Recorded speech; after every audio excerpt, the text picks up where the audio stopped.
Welcome to Rat Salad Review. Hello, everybody. Good day. Good day. Today, we are going to talk about the new Flotsam and Jetsam album, Blood in the Water. But before we get to that, there's a couple little news things going on I did want to discuss. Lou, you had one thing that you wanted to talk about. All right. Well, I love this man, and I think he is one of the three greatest guitar players that ever lived. And as much as I'm happy that he's being recognized, I think he's better than the entire fucking organization. So I say congratulations to Randy Rhoads, and God bless you, and God bless your family. But at the same token, I'd like to say, fuck the Rock and Roll Hall of Fame. Yes, fuck the Rock and Roll Hall of Fame. Ralph, what do you think about the Hall of Fame with all the shit for this next inductee? Who was supposed to be on? Iron Maiden was supposed to be nominated, right? Yeah. Rock and Roll Hall of Fame should not be blamed for anything. The people that bitch about bands they want in there are the problem. I'm telling you this right now. I want Randy Rhoads, Bon Scott, Led Zeppelin, Black Sabbath. I want them all out of it. Yes, I agree. I don't care about the place, and I don't know why people do. Iron Maiden's not in this year. And it's like every year we got to hear these people whining. Why do you want acceptance from elitist douchebags, the enemy of metal? Hey, fucking men. Rock and Roll Hall of Fame, I ain't got a problem with them. Fuck them. Let them be fucking little douchebags. But you fucking stupid-ass metalheads that want acceptance from John Winter or whoever the fuck. Jan Wiener. Fuck you all, man. They're the problem, not the Rock and Roll Hall of Fame. Oh, you whining little bitches. Shut the fuck up already. You know what the Rock and Roll Hall of Fame is? Your record collection. Amen. That's the Hall of Fame. That's right. I don't need nobody to tell me what I should like, how I should like, fuck that shit, man. Mm-hmm. I mean, and I'm like, man, I will admit, I get happy when Rock and Roll Hall of Fame inducts like Whitney Houston and, all those little, keep putting those non-rock bands in there. Mm-hmm. I'm fine with that shit. Just get Sabbath the fuck out of there. I have spoken. Schmack my God. Oh my God, I feel the spirit of rock and roll in me right now. I absolutely love it. And to piggyback on what Ralph is saying, to quote Groucho Marx, I wouldn't want to be a member of any club that would want me as a member. Yeah, there you go. Oh boy. But that's the thing about the Rock and Roll Hall of Fame. They don't want Randy Rhoads in there. They don't even know who Randy Rhoads is. You think any of those motherfuckers know Diary of a Madman? Have heard Even Flying High Again?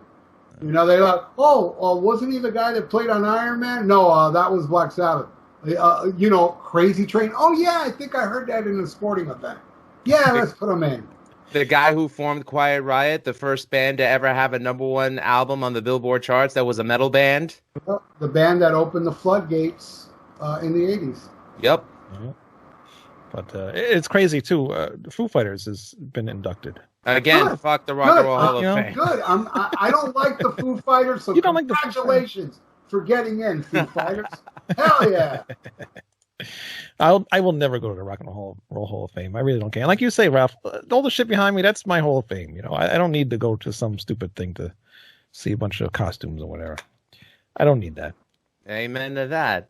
I mean, I got nothing against Cleveland, but I ain't going to visit there for the Rock and Roll Hall of Fame. Yeah. Absolutely. Our record collections, our music collections, our T-shirt collections. That's where we are. That's where our love for the music comes from. And by the way, I'd like to interject on a happy note. I did manage to find something very cool on eBay, and I'm happy to share it, everybody. Oh, you got those too. I'm waiting for mine too. I just think it's hilarious that and you got them from the same guy.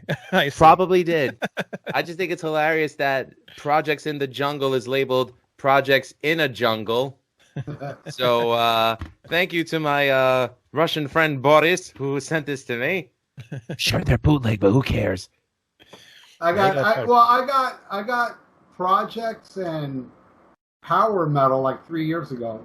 Dude, sounds amazing. Is it me or does like the opening track off Projects in the Jungle? I thought that was something off High and Dry. I gotta listen to it again. But Project in the Jungle has a song called Killer. I love that fucking song. I love all Pantera. I love glam Terror and I love the chest beating Pantera. I love it all. So do I. As long as it's good, I'll give it the time of day. Absolutely. Exactly. I'm no Pantera hater like Wayne. No, Greg is. Greg likes Pantera hater. Yeah, he hates the chest beating Pantera, but he loves the glam Pantera, which is strange. Whatever, man. That's his taste, dude. That's his rock and roll hall of fame. Exactly. And a shout out to Greg and condolences to his family. Yes. He lost his father the other day. Big condolences to Greg. We miss you, Pooh-Bah. Hope you're doing well. Yeah, I don't know when he's coming back. He's got a lot of things going on. Yeah, man. I don't blame him, man. That's all right. We'll keep the flame burning for him. It's all good. That's right. We'll still be here. I'll keep the bong burning for him. Keep it warm, rat. Other news I saw the other day. I'm on a Queensryche group on Facebook, and these people are going nuts because Scott Rockenfeld has all of a sudden appeared again, and he made his own Queensryche website called queensryche2021.com, and he's wrote some cryptic messages on there. He wrote, "Are you ready to effing rock? I am." And it says queensryche2021.com. Welcome to the new world. Join the Legion. You know, the only way that'll work if he brings DeGarmo and Tate. That way they'd have one more original member than the current Queensryche.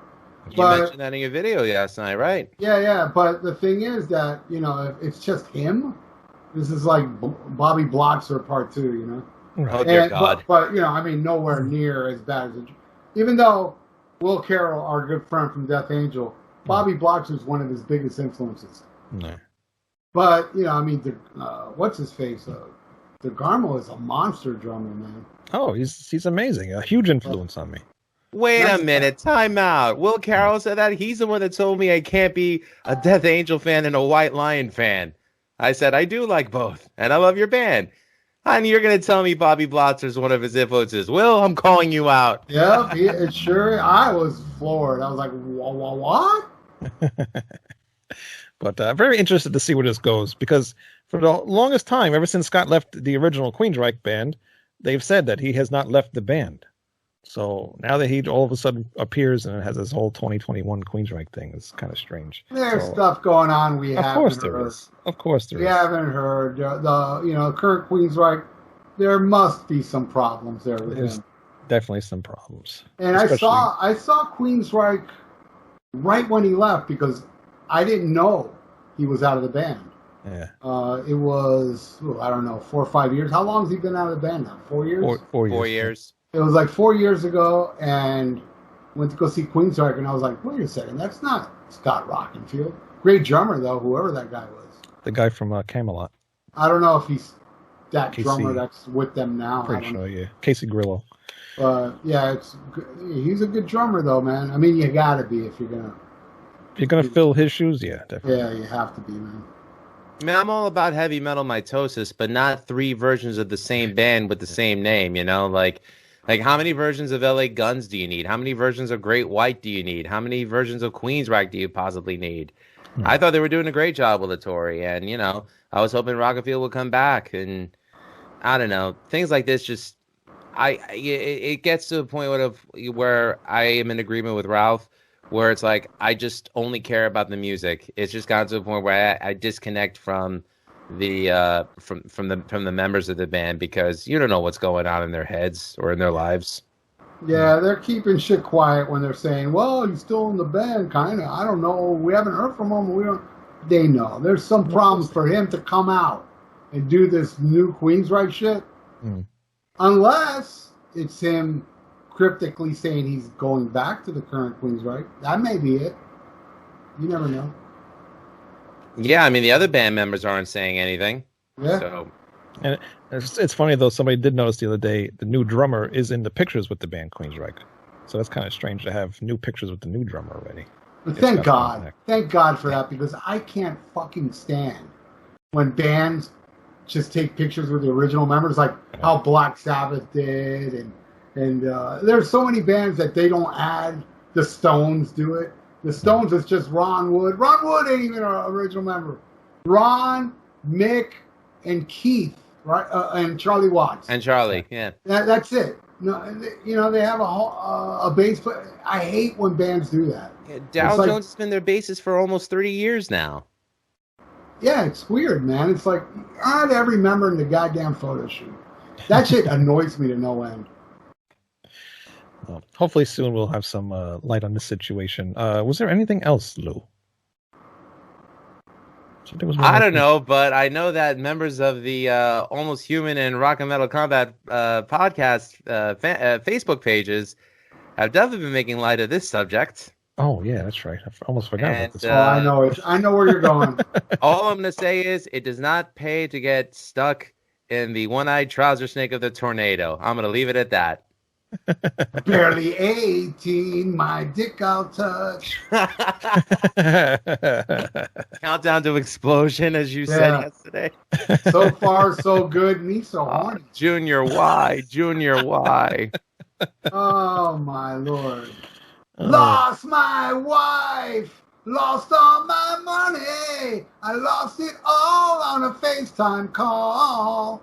Was it FaceTime or Zoom? It was FaceTime. I initially thought it was Zoom, but it's actually FaceTime. Ladies and gentlemen, if you don't want to get caught doing something that you're embarrassed to film, then don't film yourself. Exactly. And if you're going to film yourself, don't do it over a phone call, and do it with your video camera, and don't give it to the person you fuck.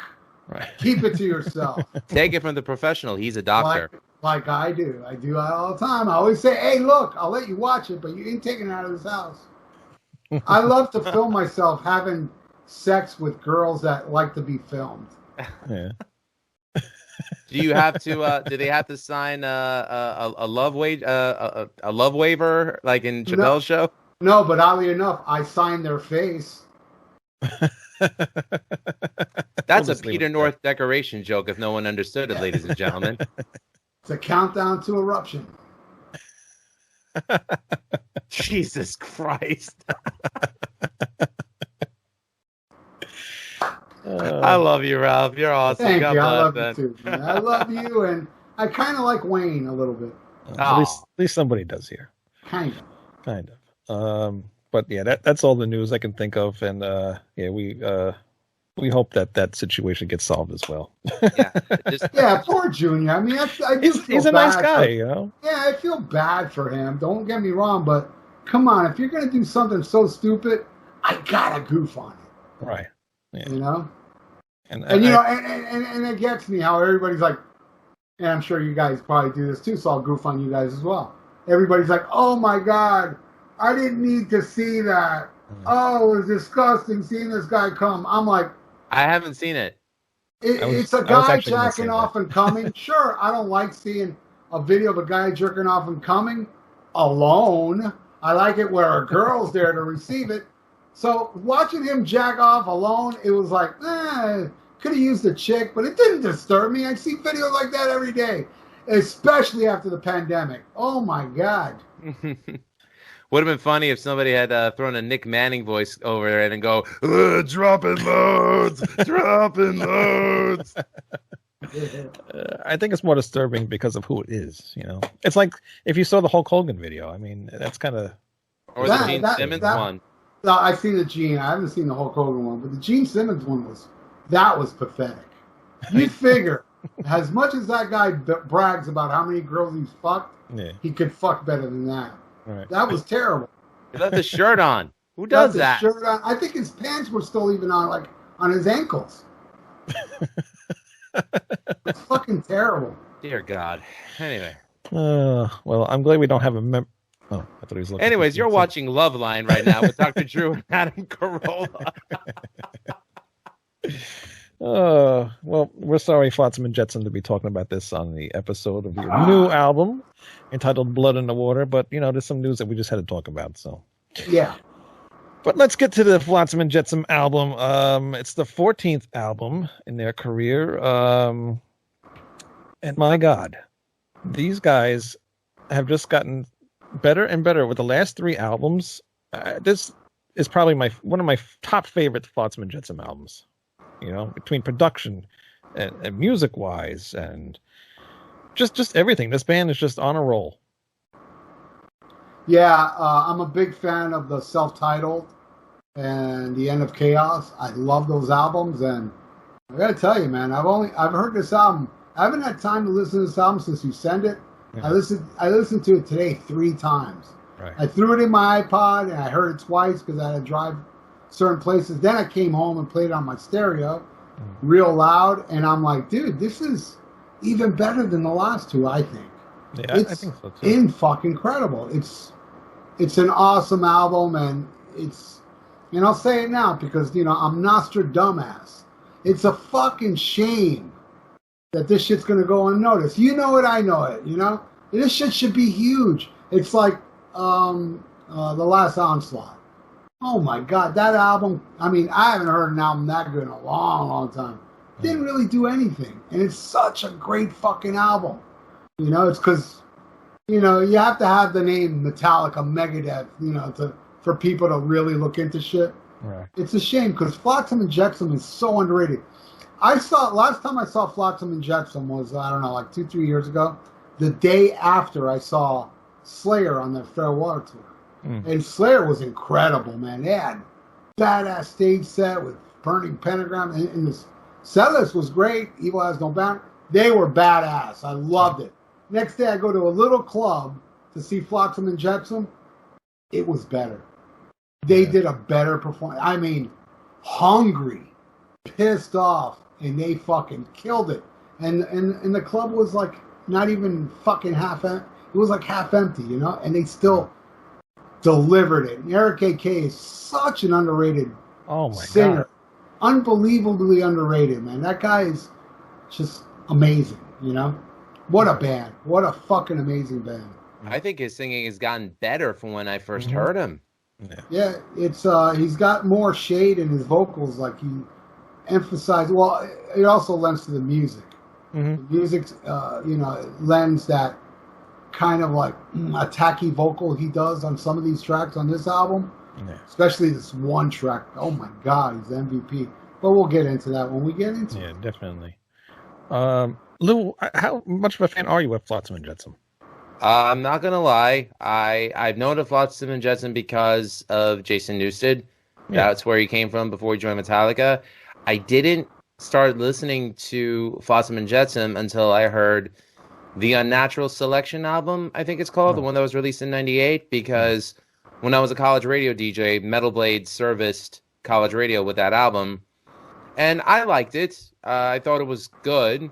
It wasn't too thrashy, but it was definitely metal. I enjoyed it, but I wouldn't have called myself a fan.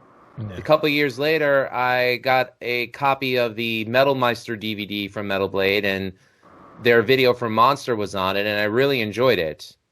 And, I would say that up until I heard this album, I was sort of a take it or leave it Flotsam and Jetsam fan. I respected them, and I respected their contributions to metal. But then, you said, oh, we're covering the new Flotsam and Jetsam album. And I said, oh, cool. That'd be great. Wayne, I haven't put it down since you gave it to me. So it's a killer record. I would, because I wasn't much of a Testament fan growing up until I heard The Gathering. And The Gathering is still my favorite Testament album. This is my 21st century equivalent of The Gathering. Like, I love it. Yeah. Cool. I love The Gathering too. And just like you, I got into Flotsam and Jetsam through Metallica because of Jason Newsted, but I started a little bit earlier. I started with Quattro, and then I worked my way backwards. And I've been a huge fan ever since. Ever since I heard Quattro, I love pretty much every album except like Unnatural Selections. That one's not that great. And I didn't like what was that? Ugly Sound. High was kind of weak. Yeah. But to me, the real Dark Horse album of their classic era is Drift. That album is phenomenal. That album was awesome. It's not thrashy. Nope. You know, that's why I turned a lot of people off. But musically, man, that shit's a home run. I mean, my favorite are the first two. Doomsday, but those are very thrashy albums. And No Place. I liked When the Storm Comes Down. Quattro did have Smoked Out. Great song. But that is a good song. It had a couple good songs, but Drift was... Oof, that album was like... Because, you know, they were hungry. They knew, look, if this album doesn't deliver, we're going to be dropped from MCA. Right. And they still were dropped from MCA because it wasn't thrashy, you know, but it's so musically awesome. It's an amazing album. Highly recommend Drift. I'm surprised you said that because it's not so thrashy. And a lot of people shit on that album because it's not thrashy, but it fits that time period that came out because, you know, that's when all the grunge crap was going on. Yeah, but it's not grunge. It's not. It's metal. Right. It's a good, heavy metal album. It's amazing, I think. And it's got a really great ballad on it. Missing is really cool. But, man, the last time I saw Flotsam, they played Me, the first track off Drift. I was like, yes, they're playing something from Drift. That's, you know, I was happy about that. And yeah, I talked to Eric and Michael Gilbert about Drift for about 20 minutes. They were telling me, you know, it's like if this album was going to make it, we were going to get dropped, and we really tried hard. And I said, dude, that album delivered, man. I mean, it's one of my favorite albums you guys did. Yeah. And I told them, man, I know the reason, dude, is because it wasn't thrashy, and, you know. And they're like, you're right. You're 100% right. We were very proud of that album, you know. And but they should be very proud now, and they should be proud with the last two. Oh, know? Yeah, I'm sure they are, because actually I was reading a little bit about some information about the new album, and they noticed the fan base is growing, you know, which is they're really late in their career, you know. They've been around since what, like 85, 84-ish, right? 86, something like that. Yeah. Well, even before that, but I think their first album was 86 or maybe something around there. Yeah. And I too did not know, you know, and I'm an old timer. I didn't know about Flotsam and Jetsam until Jason joined. Oh, wow. And then my friend got Doomsday. And that's how he discovered it. But he was already in Metallica by the time I discovered him. But Doomsday was still kind of new when he joined Metallica. So I knew them before No Place. No Place is, to me, their masterpiece. That's their masterpiece right there. Yeah. But yeah, I love this fucking band. I always did. But it wasn't just a natural sect. There was a couple albums there that High, and then the one with the broken piano. Ugly Sound, I think. Yeah, Ugly Noise. Yep. Ugly. That was not good. And I saw that tour, and actually I opened for them on that tour. Oh wow! And they played almost that whole album. Wow, really? And a lot of people did not like that show. Like everybody was just, and then they played No Place for Disgrace, and then the place went nuts. The pit went out. Yeah. Well, that was the thing about 97, 98. I know Metal Blade had a lot of bands that they were trying to market to radio, so it's possible, and this is not a knock on Brian Slagle, but I'm sure they did whatever they could to try to get their stuff marketed on the radio, or at least maybe 120 minutes on MTV. So it's possible that they said, hey, you know, we had some success with a boy named Goo from the Goo Dolls, so maybe you could try that alternative, harder rock metal sound. And, you know, it was an experiment, didn't work out, but that's okay, because we got this album now. Exactly. And just before we get to the new album, it's a shame, like their whole career, they start out as thrash, then they went to Quattro, and then they went kind of to a heavy metal band, and he lost the thrash sound for a while, and then they kind of went back to it, and then they lost it again, because they've been a little bit all over the place throughout their whole career, and I think that it hurt them a lot, you know, especially with trying to get their name out there. But to see them back doing the thrash again, and then hearing that their fan base is coming back, I just hope that now they can continue to stay on this path, because if they do more albums like this, and, you know, even maybe, I don't even know how, but do the next one even better than this one, then, you know, they're going to be good for a while. And one thing is, I don't know if you guys even know about this, Eric actually left the band for a little while. Oh yeah, no, I seen them with James from Hellstar. Oh, okay.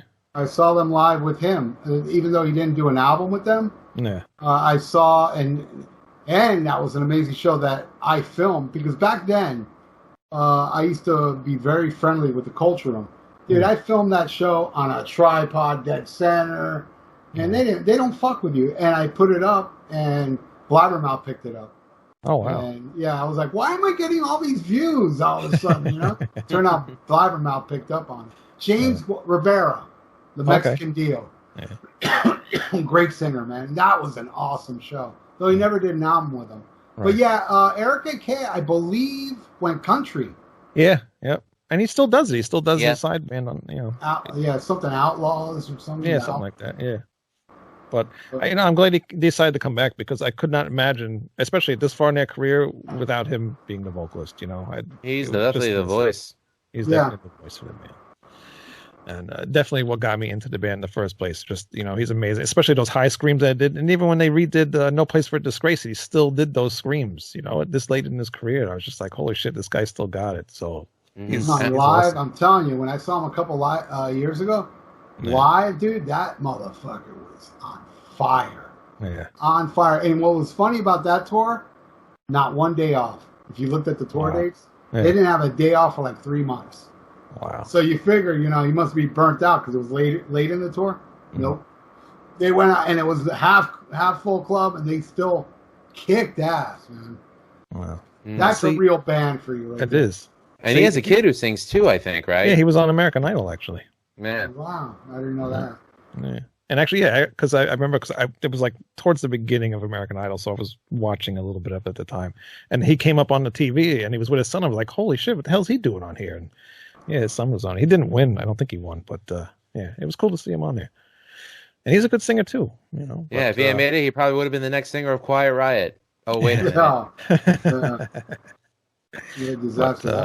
If you haven't heard of Flotsam and Jetsam, please do yourself a favor and at least, get this listen to the new album. one. Listen to the new one and work your way backwards. Yes, don't let Unnatural Selection be the first one you listen to. No. This is the first one you listen to if you have to. Or Ugly Noise. That's right. Or High. Don't get those on there. But let's get into the album, Blood in the Water. Starts off with Blood in the Water. Really fast-paced. The first thing I noticed is Ken Mary. I mean, he was on the last album, but I think this is his best performance that I've heard him do. And Lou, me and you just did the Fifth Angel show not too long ago. We just reviewed the first two Fifth Angel records, and we discussed how much we love them and how much it was a great example of power metal from America. Mm. And I'm listening to this album, I'm like, holy fuck, that's Ken Mary? Yeah. I'm like, what happened to him? Who put him on horse steroids to get him to play like that? Jesus Christ.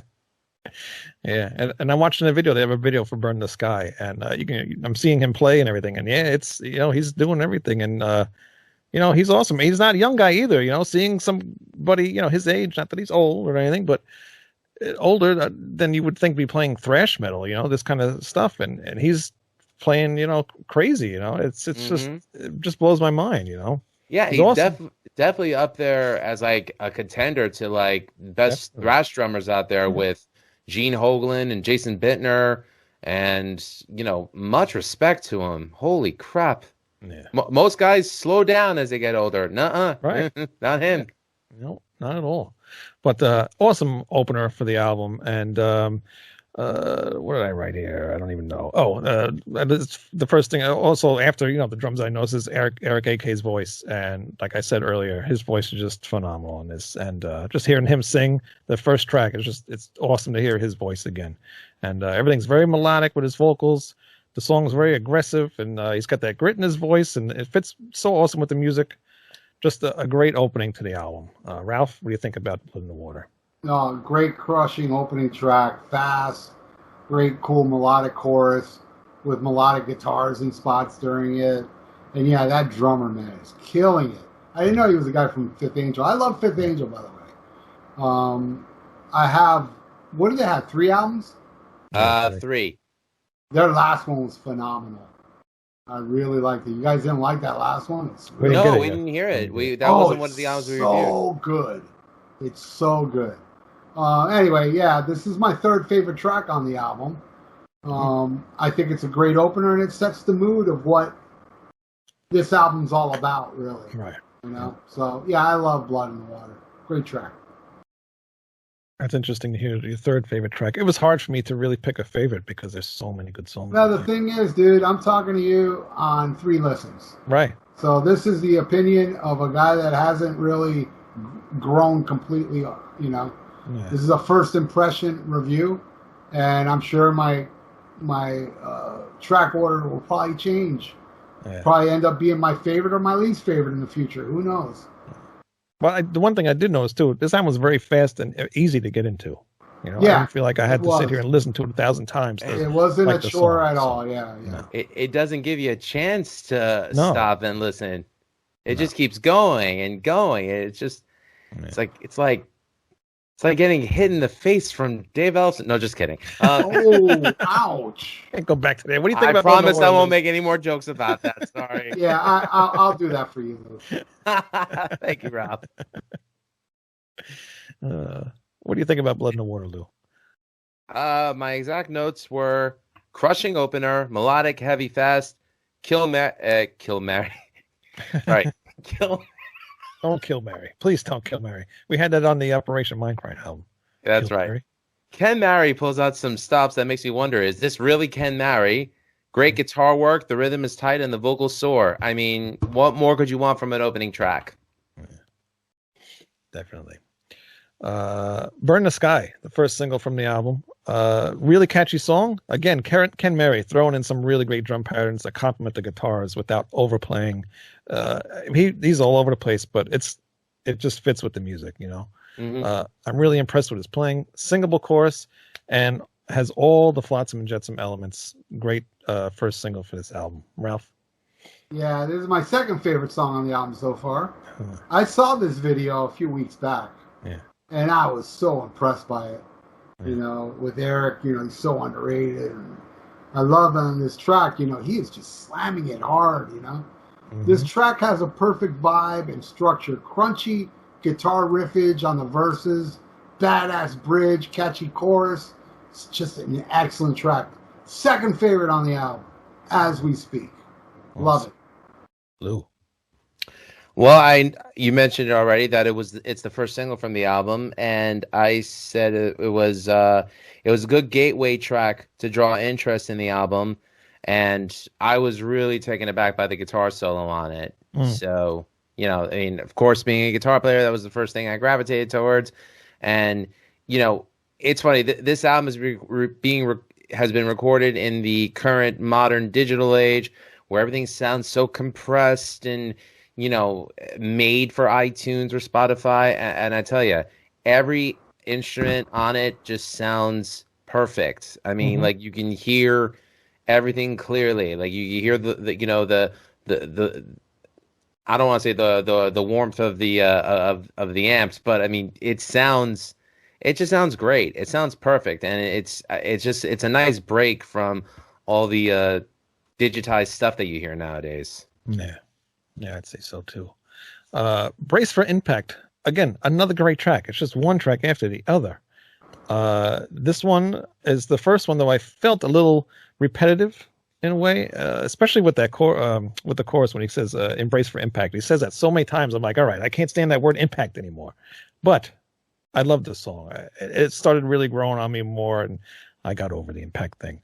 But it's a really great song, and now I have it stuck in my head. I just say Embrace for Impact, and I can't get it out of my head. It's a good one, Ralph. Yeah, this one's my favorite. This is my favorite off the album. It's so amazing how this band can still write songs. It's amazing. Yeah. You know, the last 2 albums are amazing. The self-title and the End of Chaos. Yeah. None of those albums have a bum track. They're all solid, all killer, no filler. And this one, I think, may be the best out of the 3. I know it's too early to say this, but how I feel, this is, I mean, I even feel like this song, and I've only heard it 3 times. I'm thinking, man, if I feel this way about this song in the future, this song to me is in the top 5 greatest Flotsam and Jetsam song. That's how much I love this song on the first 3 listens. Yeah. It's fucking amazing. It is. Love it. Awesome song. Lou, what do you think about Bracing for Impact? I just really love the fact that it reminded me, like, it was like an old school thrasher. And this is where I actually started to say, you know what, this is where it starts reminding me of The Gathering. The repetitive chorus didn't bother me. I know I joke around in the past that a lot of Steve Harris's repetitive choruses get to me after a while, like usually after the first listen. Right. Not this one. This one those just right. Yeah, no, this one isn't as bad as those. Not at all. Not even close. A Place to Die. Again, we continue with greatness on this one. I love the galloping verses. Changed up the style of the songs with this song, and the chorus on this one is awesome. I love the two guitars. They do different things against each other, but they make it work really well in that chorus. And this is like the stuff I just love from Flotsam and Jetsam. They do this kind of style of music. Probably one of the best bands out there that do this kind of style. So, Ralph. Yeah, it slows down a little bit. Still a fast and killer song, but bit more melody on this one. Mm-hmm. Yeah, I love this one as well. Not as much as the first three tracks, but that could change. It's a solid song. I have nothing bad to say about it. Place to Die is a cool tune. I dig it. Definitely. Lou.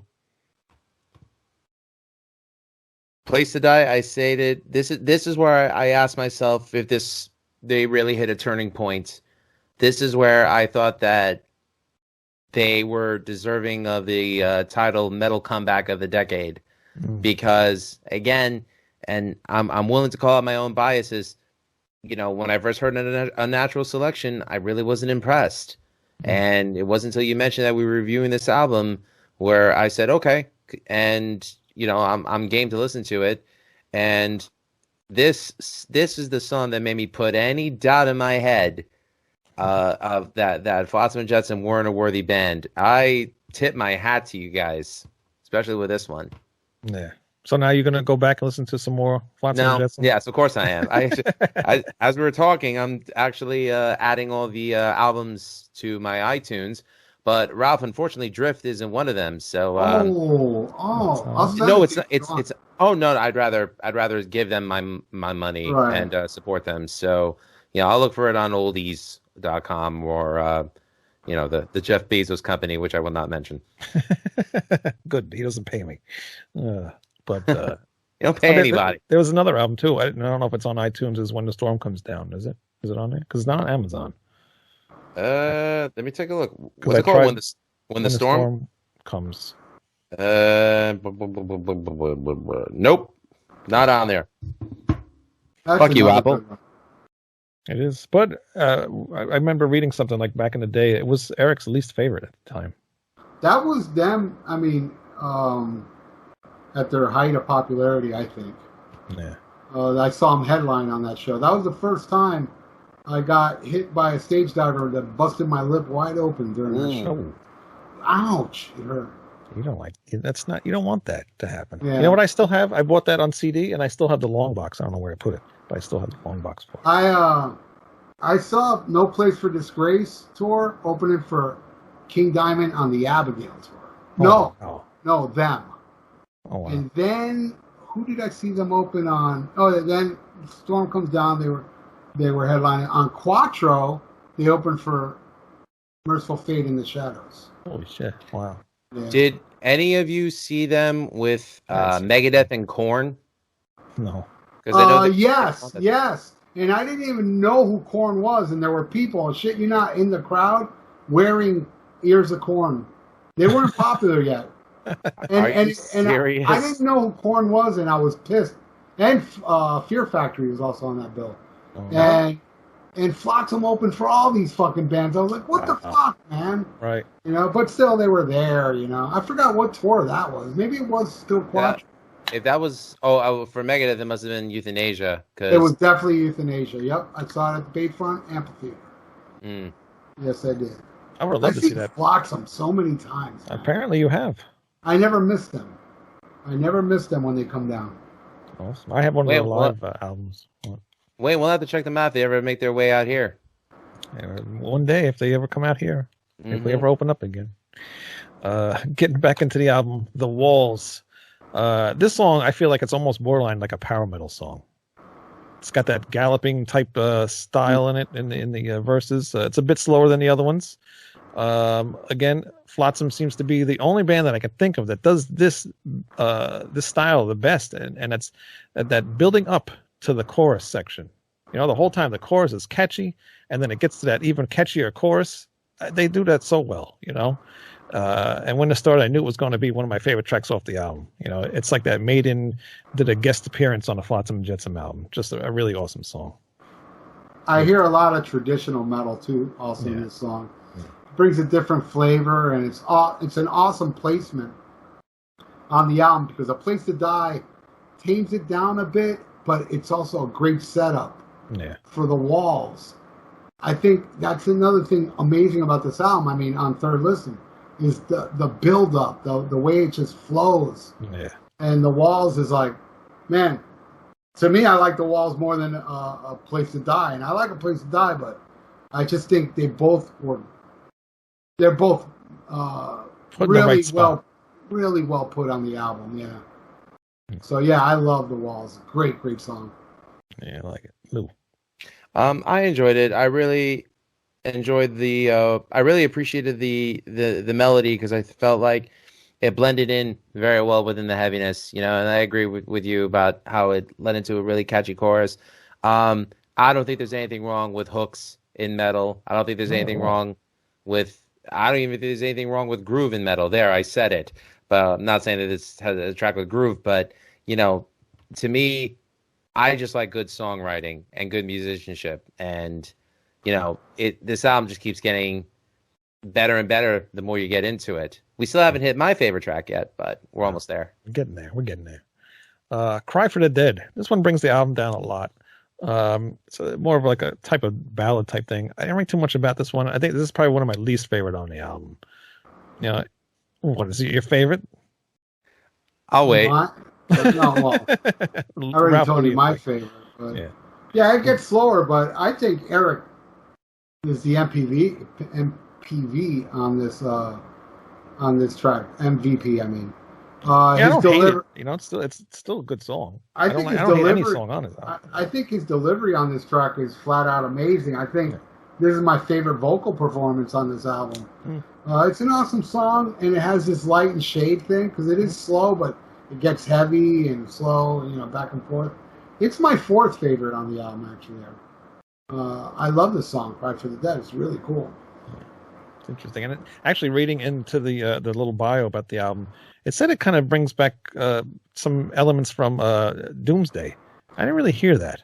No, not on this song? Yeah, that's what it said for Cry for the Dead. There's I don't think so. Slow on that album. There's one song, It's not Fade to Black. What else is on there? Maybe it's right before Fade to Black or after Fade to Black. That's mellow? Yeah, there's a mellow song on there. Not for long. Oh, you're talking about the intro to the Viera? Maybe. Yeah, it's just an intro, but it gets really heavy. That's the only part of the song that slows down, but it's just an intro. I don't know. But I thought that was weird, too, that they wrote that. So that didn't make any sense to me. Lou, what do you think about this song? Obviously, it's my favorite track on the album. There you go. I don't blame it. Hey, it's not a bad song. I just, it's a good song. I love the fact that it's so dynamic. Don't forget, my two favorite songs of all time are Stargazer from Rainbow, which, by the way, Ralph does he did a killer video tribute to that song. 15 million views now, sir? Something like that. I know. It's something like 15 million. All of us wish we could get 15 million views, especially on this channel and mine. but that and Xanadu by Rush, those are my two favorites. So I'm a guy who loves dynamics, and this song has dynamics. So it caters to the music nerd in you. So way to go, Flotsam. Way to go. Actually, Doomsday for the Deceiver is the song that has the acoustic intros and stuff in it. Actual song, Doomsday. Oh, yeah, you're right. That's true. Yeah, I forgot about that. And the other album that's not so great, My God. Yeah, first song is amazing. Dig Me Up. Yep. What a that is an killer, awesome too. song. Yes. That song rules, but the rest, Yeah. Dig Me Up. That song rips. Yeah. I got to listen to that because that is a good one. Yeah. Next song, The Wicked Hour. The album picks up again, but I think this might be one of another less favorite of of the songs on this album. Some parts seem like they don't flow very well into each other, especially going into the chorus part. There's like a little weird pause there. Not a terrible song, but it just didn't get my attention as much as the other songs. Ralph? I love it, man. The Wicked Hour is fucking wicked track, man. Back to cracking heads on this one. Fast track with some awesome double tracking vocals. The drums are badass. And I love the killer breakdown in the bridge. It's I don't know. I find it very infectious and groovy, man. It's awesome, dude. Far out. I love it. Killer track. Killing it. Yeah, baby. It was kind of like, it was going slow, but then all of a sudden it stops and then it goes fast or something. It just does something like a weird, different type thing. It just, I don't know, just weird to me. Listen to it 3 times in one day, you'll get it. I did today. I listened to it 3 times today. And then I listened to it 3 times yesterday. Because when I was driving the first time listening to it, I mean, I'm also in traffic. It goes in one ear and out the other. Yeah. Yeah, but it's, it wasn't until driving home on my second listen it started up. But when I heard on my radio, that's when it really soaked in. Right. That's the other thing, too. It really depends what you're listening to music on. I mentioned this on the greatest podcast ever, Rock and Metal Combat Podcast. What's up? I hope you're feeling better. Yeah. He ain't watching. I know. We I don't either. We reviewed Presence, Led Zeppelin. Okay. And he said it. He said, yeah, I was listening to it on my bike, and then when I got home and listened to my stereo. And I said, that's the thing, man. If you really want to soak in an album, you got to play it on a good system, loud, with the bass hitting your chest. Yeah. That's how you really can soak in an album. That's what I did with this album, man. When I already loved it coming home. I was like, damn, that album's good. Now I'm going to play it on my system. Played it loud, and it was amazing, man. It was also amazing I didn't have the guy in the condo next to me banging on the wall. I'll lower that shit. I live in a big-ass house. I crank shit as loud as I want now. When Ralph listens to Flotsam and Jetsam, so do his neighbors. Yeah, exactly. That's why I love listening to music in my car, because I have a newer car now, and the stereo is awesome in there. So I get excited to listen to good music in my car because I can hear it, really awesome.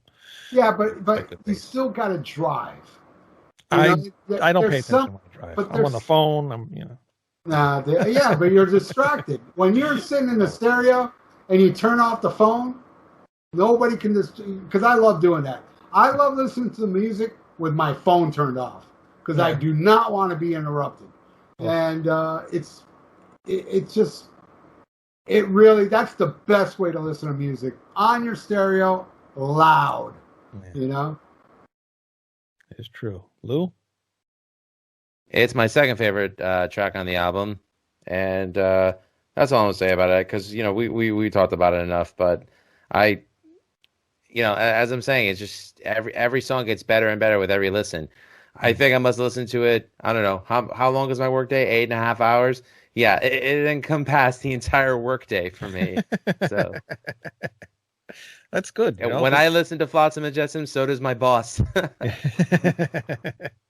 That's good though, because with the pandemic and everything, and we worry about our band's going to put new albums out. Are they going to even have time or being able to work on new albums? And to see that they released such a great album, it's great to hear. I'd say for a lot of bands, some of their best stuff is coming out because they have this time to work on it. I mean, I just interviewed the band Images of Eden from my podcast yesterday, and some of the best work that they've put out is their newest album, Angel Born. So it would make just as much sense in the world for the band Flotsam and Jetsam to do it because, they've been at it now, almost 30 plus years at this point. But, no, God, it's almost 40 years now. Holy crap. Who am I kidding? Yeah. And, they've honed their craft so well and they've, mastered their instruments so well that I'm sure that the time not on the road, a lot of them enough time to really concentrate on writing a killer album, which Ralph, you said it's as good as their last two, if not better. I believe you. There you have it.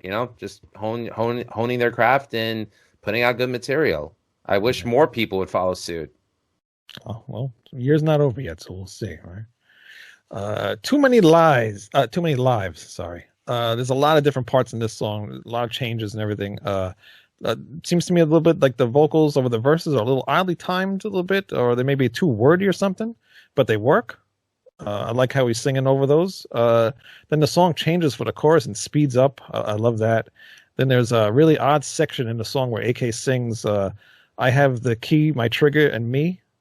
But it really works. I love how that sounds together. Me too.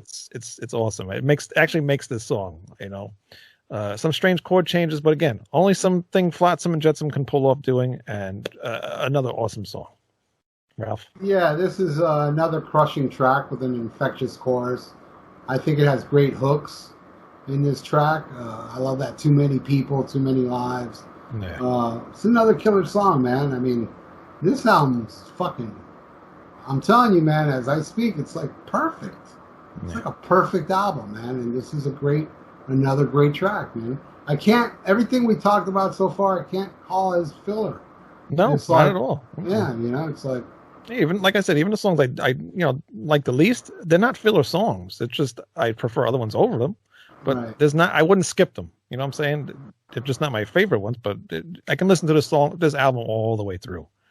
Which is awesome. I know what you're saying, Holmes. You get me? You down, bro? Word. You know what I mean? We're up in the heezy for sheezy. What do you think of what the hell are we on? Oh, Too Many Lives. Oh, yes. Well, first of all, I'm glad that we're giving props to Eric AK, his vocal delivery and his lyrics. Quite a wordsmith. Yeah. But this, I only had one comment. These guys just do not let up, do they? That's the only comment I had about it. Not for 1 second. Nope. And I won't either. We're getting the Gray Dragon. Next song. Really cool song. What, do you like this one too? Why do we not like the same stuff? It's like, what the hell? I didn't. Did I say that yet? I don't know. Let me hear what you got to say. First thing I said was really cool song. Again with the chorus. Oh, cool. And I giggled like a little schoolboy. Okay, go ahead. Sorry. Yeah. Not too many thrash bands can be so catchy with their choruses like Flotsam and Jetsam are. I don't know how they do it. There's a first in this song as well. It's not overly used, but there is some growling, which I really never hear Flotsam and Jetsam do. I thought that was pretty cool. Little added bonus there. Ralph, what do you think? Right out the gate, this song just does not fuck around. Neck breaking speed. It's got this strange ooze in it. Yeah. But it's not bad. It's just strange. And a great melodic chorus again to a fast track. And Eric AK, man, is a god. And on this track, it really showcases how godly this guy is. Gray Dragon, great track. Mr. Lou. Epic. Just epic. Soaring chorus and speed to make any power metal band jealous, except for Project Resurrect, which you can now buy their new album, False Reality, on Bandcamp. And the musicianship, as always, is just top notch. Yes, Wayne made me say it was my second favorite album of 2021. I hear they have a CD coming out. They just put in all the information and all the artwork today. So who's they? Project Resurrect. All right, stop it. We already know it's you. Who, me? No, it's another guy named Wayne Noon, the baseball player. Listen, calm down. All right? Don't be so aggressive. All right? Next song, Reaggression. Oh, God, really? What a gateway. Yeah. Hey, what a segue. What a segue. If Slayer can make a name up like Repentless, why can't Flotsam and Jetsam just make up a name like Reaggression? Touche. Why not? We're getting close to the end, but again, another awesome song. Some different sounds with the flange guitar going on there. I don't really hear them do that too often, so I like that. That's really cool. I don't think I already said that. I like the end of the song where AK sings the chorus and he says he can't unlock the door, and he says it looks like I lost my key. I like how it ends with that like last little lyric there, and I could see that being a joke or something during the recording. Like, let's just leave that in there, But again, awesome song, and not a filler song at all on this album. Ralph. Man, the beginning of the song reminds me of Chalice of Blood from Forbidden. Oh yeah, yeah. It's got that chuggy intro, and this is one of my favorite tracks on here, man. I love the fast-paced vocals Eric is spitting out in those verses, the way it's like continuously singing, you know, and that I can't take this anymore. Yeah. You know, I hope they come down my way and play this one, you know, because I would love to get my neck sore, because this song, the shit, I forgot, I can't remember now offhand, but there's a song off that last album. My favorite track off it they didn't play, and I can't remember the name of it now, but man, I hope this stays in the set list. You know, this song is awesome. I dig it. Fucking definitely. Killer song. Lou. I thought it was a good, solid track, and you know, Ralph mentioned he said it reminded you of Forbidden. The song "Chalice of Blood," the beginning of it. It actually reminded me a little bit of Soilwork. I know that sounds very far fetched because, you know, Soilwork is a melodic death metal band from Sweden who they do the epic, like, you know, singing choruses with the screamed verses. But I mean, in terms of its delivery, like the first 5 albums of Soilwork, it kind of reminded me of that, just the way like it begins and the way everything kicks in together. And I don't think it's wrong for any band that is considered, you know, legendary in the world of our music. I don't think it's wrong for them to even consider being influenced by some of the younger bands, you know, and I don't mean this as like a way of like, well, they're just doing it to stay relevant. No, I mean, I think a good musician listens to good things to influence them and come out with killer stuff, and that's exactly what they did. I could be completely wrong that they listened to Soilwork, but it just reminded me of it a little bit. Hey, they could. You know, it's not all the original members in the band anymore, so I'm sure some of the newer members are, you know, fans of the newer bands. So, and also too, you gotta listen to newer bands. You know, for me personally, I would think you kind of sometimes need to listen to newer bands to see like what sounds are going on now. You know, you don't want to always be, you know, left behind in a way. Although I like old school stuff better, but well, yeah, you know, that's how I discovered Thrash or Die, and that's how I discovered, you know, Project Resurrect. Well, other than the fact that you kept talking about it, but but you know, it's like it definitely helps to listen to some new stuff out there and see if it holds up against the stuff that you grew up loving, and if it does, hey, great, you found your new favorite band, awesome. Exactly. What do we got next here? Undone. This one almost has a Pantera feel in it. It almost seems like a Cowboy in Hell type intro in a way, but I like it. It doesn't differ too much from the rest of the album. Some slow parts, some fast parts, but really good song. Ralph? Yeah, it's too early for me to say this because it might change, but this is my least favorite on here.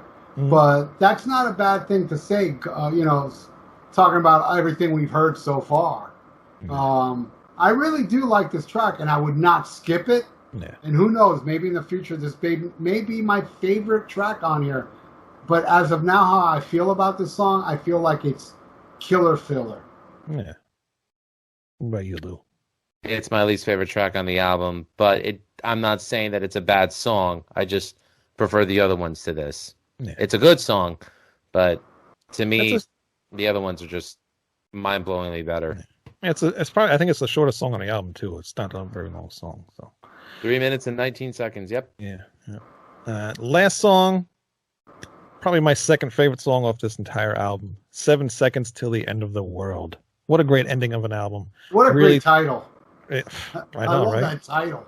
And then the way he makes it fit in the chorus too. It's awesome, you know. Really thrashy, aggressive song. I like to build it to the pre-chorus and then the chorus itself with the blasting double bass. Awesome song. Awesome ending to the album. Ralph? Oh yeah. A killer album that ends, you know, with a killer track. I mean, the thing about great albums, they always end with a track that you want more. Right. You know, and that's the best way to end an album, with a track where you're wanting more. And this track is just that. It's got more of a sporadic feel to it, not so straightforward. But, you know, and they're known for that. You know, a lot of their classics had that kind of sporadic feel.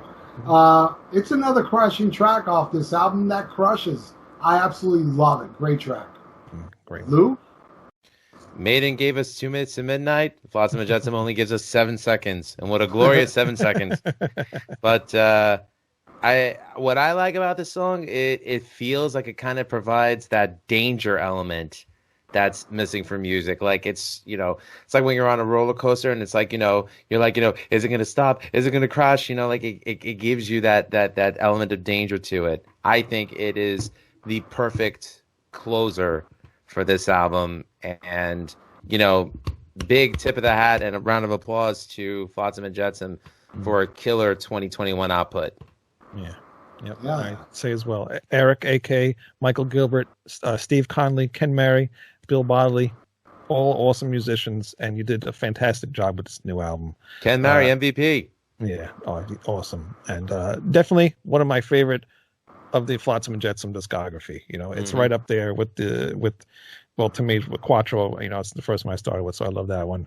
No Place for Disgrace, Doomsday, Drift, and even the last two, the self-titled one, and then End of the World, the last album was called, I forget. End of Chaos. End of Chaos. Yeah, so it fits in right in there with those albums. And like I said earlier, if you haven't heard of Flotsam and Jetsam, definitely start with this album when it comes out June 4th, I believe. June 4th. Yep. I want to pre-order it, man. Yeah, I'm definitely gonna. Not yet. I will. I gotta pre-order it. I went to go pre-order it, but the site was European, and I'm not gonna I'll wait to find America, because number one, it's too expensive. Number two, it takes forever. Right. It's a pandemic to get here, so I'll wait for an American website. But I definitely buying this. Is MetalBlade.com not doing a pre-sale or anything? Are they on Metal Blade? Yeah. Okay, I'll go look at Metal Blade, because I went on the video. I went on the video on purpose and clicked the pre-order thing, and it took me some, European website. Yeah. That might be their new label, AFM, I think. Oh, I'm wrong. I apologize. They are on AFM. Okay. Yeah. So, I definitely gotta look into that. I definitely need this album. It'll be here soon enough. But Ralph, any closing thoughts on the album as a whole? It's amazing to me. I mean, I don't want to sound like saying anything bad. Like I said about the last two albums, there's not a filler track on it. I highly recommend Flotsam and Jetsam and End of Chaos. This one I feel is better, and I feel this is their best album since Drift, I think. Yeah, but I do. It's too... I've only lived with it today. Right. But, I'm first impression, it's the best thing they did since the 90s, in my opinion. And they did 2 amazing albums before this that I highly recommend as well. Very cool. And like I said, please go out and give the new album a chance. And I really hope it's definitely on my 2020 list of top albums so far. So 2021. 2021. I forgot what year. You know what? Yeah. 2020 seemed like it was the longest 2 weeks ever. This is I would say this is my favorite album so far this year. Yeah, 2021. But the Halloween album hasn't come out yet, so you might get pushed down a notch. So we'll see what happens with that. But be afraid. Be very afraid. Exactly. But I think that's it. Ralph, what do you got going on? I got this. I did this song. It's an Alice Cooper song called Black Widow. Oh, really? I never heard of it. Yeah, really killer guitar player and an amazing drummer on it. Oh. And we're going to have Lisa Mann. Oh, that's cool. Doing some backing vocals, and expect that soon. It's awesome. It came out great. It did. It came out very, very good. Better than I expected it to. But so I can't wait to... That's the only thing I got musically. Yeah, I wrote a few songs, and I'm back on the Rock and Metal Combat podcast with Ian Wadley. I got the Viera vault still going, and the most popular thing I do is on YouTube, Almost Human 56, and my radio show, the Dr. Fuck Show, and on Thursdays, 8 p.m. My God, do I do a lot of shit. You do a lot of stuff, man. God. I moved, Yeah. I can't believe how much shit I fit in that condo after I left. I was like, my God, I can't believe... And I'm still not done. I've been here over a month. I still haven't unpacked everything yet. Ralph's condo was the ultimate man cave, man. Holy shit. Yeah. And now it's like the ultimate man house, man cave house, whatever. But my music room's gonna be the man cave. Yeah. It's gonna look like my old apartment, but it's just in the music room. This is a nice house, man. It's really nice. Very good. I'm happy for you, and congratulations getting the Rockin' Pod back up and going. And how close are we to the goal of getting to the Rockin' whatever that thing is you're going to? Well, the Rockin' Pod in Nashville. Donations. Yeah. Ready? We're already there. You're already there? All right, good. In less than a week, we raised enough money for everything: plane, hotel, hookers, cocaine, everything. Our listeners are the best. They are the podcast kings, Wayne. We are the podcast kings. We have a lot to learn. We're the peasants. There was a tournament of who's the podcast kings, and our fans, man, they made us the podcast kings. Good. And awesome. we're the ones that donated. We raised the most money for Rockin' Pod, and we have the most listeners go to Nashville to hang out with us. Wow. And I don't mean to be a dick or anything, but the truth is the truth. All the other podcasts suck. We're the best. That's right. Even this one sucks. Mine sucks. This ain't a podcast. Yes, it is. Is it? Yeah. Okay. What would you think of this? They get to watch you or hear you, Ralph. No, you guys don't suck then. Yeah, Thank you. But and we're then the as soon as kings. Come on. yeah, whatever. Well, as I've mentioned before, You were first. I'll give you that. Ralph and Ian were what made me want to start a podcast. And here I am 2 years later, and I'm on Rat's Eye Review. God, you has forsaken me. No, I'm just kidding. Nah, you're my boy, Wayne, always. Thank you. And then actually, Lou, if it wasn't for you, I would have never heard of Ralph Viera. So thank you, Lou. Oh, well, hey, I'm glad he's on our side. Yeah. Cheers, doctor. Thank you. I appreciate it, Lou. So, Lou, what do you got going on? Well, first of all, I just want to give a shout out to Jake and the boys in Skyliner. I got my T-shirt. Very cool. And they actually gave me some cool merch. Nice. And I just wanted to also say, listen to KK's Priest because the track is awesome. I'm so happy that you got Ripper back with KK. I don't know if that's Les Binks on drums because apparently that is. So Either way, we all know Wayne who knows him. He's the drummer of Cage. I don't know him. Okay. Well, either way, I'm just happy to hear that KK and Ripper are back together. So can't wait to see that when it comes to the States. And I got to call somebody out real quick. I want to give a big shout out to the fucker who torrented Project Resurrect and made it available so that some schmucks out there could download it over 800 times and not put money in the fucking pocket of the artist who wrote and recorded and produced the goddamn thing. Varg, whatever your last name is, go fuck yourself. Sideways. Yeah, sideways. I hate people like that, man. So do I. So do I. All that money I could have put Wayne, towards I had to back you up anything. there. It's all right. Thank you, Lou. I really appreciate it. But you know what it is? It is what it is. That's the world we're living in. But if you do want to help Project Resurrect, projectresurrect.bandcamp.com. You can buy the download, and the CDs are coming soon. So you could help me out that way. But otherwise, you could subscribe to this channel on YouTube. And you can also subscribe to us on Anchor, iTunes, Spotify, Stitcher, and whatever else is out there. I don't know. Or you can visit ratsatreview.com. All right? That's it. Check out Viera Vault, check out Rat's Eye Review, and check out musicislivepodcast.com. Yeah, we're all, and very soon, Viera Vault is going to be exclusively on Rat Salad Reviews. Really? Only at Rat Salad Reviews you will be able to see the Viera Vault. Really? When did this happen? I said soon. It's going to happen. It hasn't happened yet. It's going to happen. Gee, Wayne, let him do what he's got to do. All right, cool. Soon. Sounds good to me. Very soon. All right. Well, again, thank you guys for watching the show. Go get the new Flotsam and Jetsam, and we will see you guys next time. Farewell, you Spanish ladies. Yeah. Farewell to you. This man's like, well, yeah, ladies of Spain. Cheers.